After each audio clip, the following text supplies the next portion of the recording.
मुंबई गोवा महामार्गावर रस्त्यावरील खड्ड्यांमुळे एका इको कार पलटी होऊन अपघात झाला। हा अपघात सोमवार दिनांक 3 नोव्हेंबरच्या रात्री साधारण 10:30 वाजता झाला। या अपघातात कोणतीही जीवितहानी झाली नाही, मात्र कारमधील 2 प्रवासी जखमी झाले। सुदैवाने वाहनातील इतर प्रवाशांना किरकोळ दुखापत झाली असून मोठी दुर्घटना टळली आहे। मिळालेल्या प्राथमिक माहितीनुसार अपघात रायगड जिल्ह्यातील नागोठणे आणि पेण दरम्यान कोलेटीवाडी गावच्या हद्दीत घडलाय। मुंबईकडून गोवा दिशेने जाणारी इको कार रस्त्यावरील मोठ्या खड्ड्यात अडकली। कारचा डाव्या बाजूचा टायर खड्ड्यात अडकल्याने चालकाचं वाहनावरील नियंत्रण सुटलं आणि कार रस्त्यावर पलटी झाली। अपघातानंतर स्थानिक नागरिक आणि महामार्ग पोलिसांनी तात्काळ मदत केली।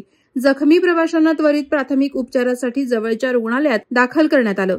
मुंबई गोवा महामार्ग हा पर्यटकांसाठी आणि व्यावसायिक वाहतुकीसाठी महत्त्वाचा असला तरी पावसाळ्यानंतर रस्त्यांची दुरवस्था ही नेहमीची समस्या बनली आहे। विशेषतः रायगड आणि रत्नागिरी जिल्ह्यातील भागात खड्डे, रस्त्यांचं खचणं आणि अपूर्ण दुरुस्तीमुळे अपघातांची संख्या वाढली आहे। गेल्या काही महिन्यात या महामार्गावर अनेक गंभीर अपघात घडलेत।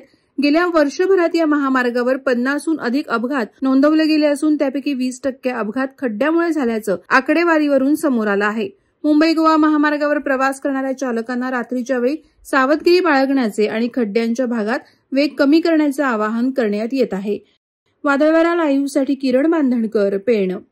नवी मुंबई व रायगड जिल्ह्यातील ताज्या बातम्या आणि घडामोडींसाठी सबस्क्राईब करा वादळवारा लाईव्ह चॅनल आणि दाबा बेल आयकॉन।